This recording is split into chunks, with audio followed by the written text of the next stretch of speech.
বিভিন্ন রাজনৈতিক উদ্দেশ্যে এই জাতিকে বিভক্ত করার মানসিকতা দেখেছি আমরা এখানে স্বাধীনতার পক্ষ বিপক্ষ বলে আমাদের মধ্যে বিভক্তি সৃষ্টি করা হয়েছে স্বাধীনতার 50 বছর পরেও। আমরা দেখেছি বাংলাদেশে মুক্তিযুদ্ধের চেতনা বলে যে বাণিজ্য হয়েছে, রাজনীতিকরণ হয়েছে, রাজনৈতিকভাবে বাণিজ্য হয়েছে চেতনা, এবং সেই চেতনা বিক্রি করতে করতে বাংলাদেশে এত বেশি বিভক্তি সৃষ্টি করা হয়েছে।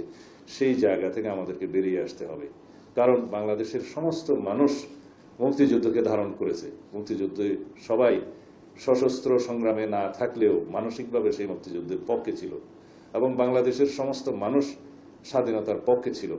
আমরা যারা স্বাধীনতার বিপক্ষে ছিল বলে যাদেরকে আমরা বিভক্ত করতে চাই, তাদের মধ্যেও বাংলাদেশের স্বাধীনতার পরে সেই স্বাধীনতাকে অস্বীকার করার মতো কোনো প্রকাশ্য মানসিকতা আমরা দেখিনি।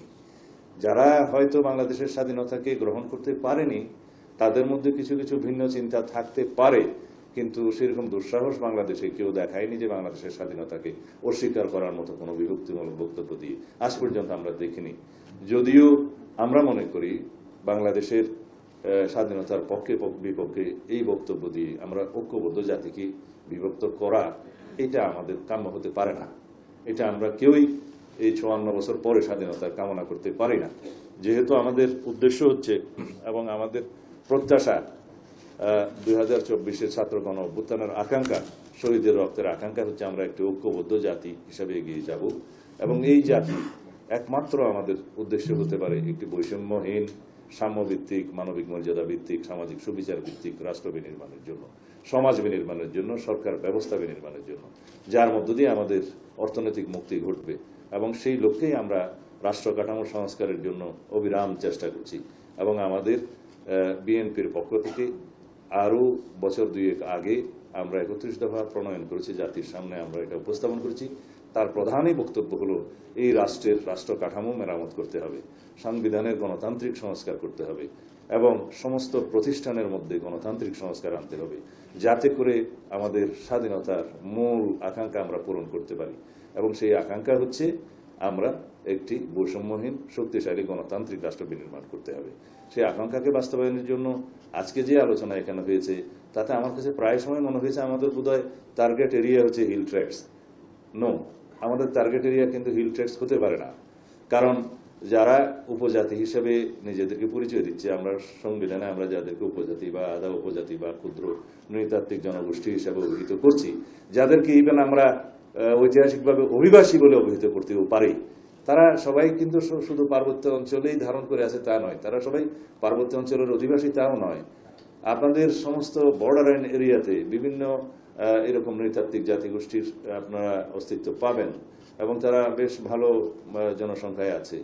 যেমন আমাদের উত্তরাঞ্চলে খাসিয়া, গারো এবং সাঁওতাল আছে, আরো কয়েকটি জাতিগোষ্ঠী আছে, হ্যাঁ আছে, সাঁওতাল আছে।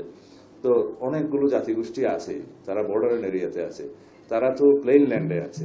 তো প্লেন ল্যান্ডে কি আমাদের তাদেরকে পার্বত্য অঞ্চলে নয় বিদায় তাদেরকে সেই সুযোগ সুবিধা আমরা দেবো না, যেটা আমাদের কনস্টিটিউশন স্বীকার করেছে?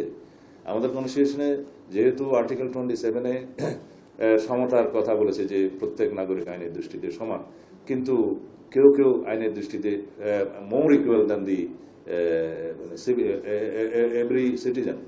কারণ এই মোর ইকুয়ালিটি এই জন্যই দেওয়া হয় যে পৃথিবীর প্রায় সব দেশে আছে যে যারা সমাজের পিছিয়ে পড়া জনগোষ্ঠী, যারা বিভিন্ন কারণে উন্নয়নের ছোঁয়া হয়তো লাগেনি, শিক্ষা দীক্ষার ছোঁয়া হয়তো লাগেনি, সেই সমস্ত জনগোষ্ঠীকে, এমনকি নারী এবং শিশুদেরকে কিছু মোর রাইটস দেওয়া হয়। এই জন্যই দেওয়া হয় যে তাদেরকে ইকুয়াল বানাতে হবে বাকি সিটিজেনদের সাথে এবং এগিয়ে নিয়ে আসতে হবে। সেই জন্য আমাদের এখনো পর্যন্ত কিছু কিছু আমরা সংরক্ষণ রাখি, সেটা কনস্টিটিউশনের 28-এ আছে, 29-এ আছে এবং বিভিন্ন জায়গায় আছে। সংরক্ষণ এই জন্যই রাখতে হয় যে তারা এটা ডিজার্ভ করে। হয়তো এক সময় দেখা যাবে সেটা 50-100 বছর পরে সেটা হয়তো আর রাখতে নাও হতে পারে, ততদিন পর্যন্ত রাখতে হয়। পৃথিবীর বিভিন্ন দেশে সেই ইনস্টেন্স আছে যে তাদের জন্য সরকারি চাকরি এবং বিভিন্ন ক্ষেত্রে সেই সুবিধাটা রাখতে হয়, যাতে করে তারা কম্পিটিশনে যাতে পিছিয়ে না পড়ে। সেই জন্য এই সুবিধাটা আমাদের এখানেও আছে, সেটা সরকারি চাকরিতে আছে, বিভিন্ন ক্ষেত্রে আছে, স্কুল কলেজ বিশ্ববিদ্যালয় আছে, বিভিন্ন জায়গায় আছে, সেটা রাখতে হবে।